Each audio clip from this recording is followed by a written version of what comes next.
Prahlad Maharaj, he received such mercy from the Lord. Already became free from all material contaminations. His heart is filled with the love for the Lord. And he is offering this prayer. That how can I, a son of a demon, ever glorify you? All these exalted personalities, these demigods and other saintly personalities who are situated in the mode of goodness, they offer prayers to you, but you didn't become pacified. How I will accomplish that mission when such exalted personalities failed? So he is not thinking that, oh, I am the greatest devotee, therefore I have to go now and pacify missionaries. No, he is not thinking that.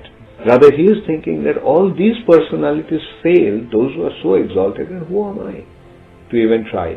But that expression of his heart's feelings are now becoming his prayers.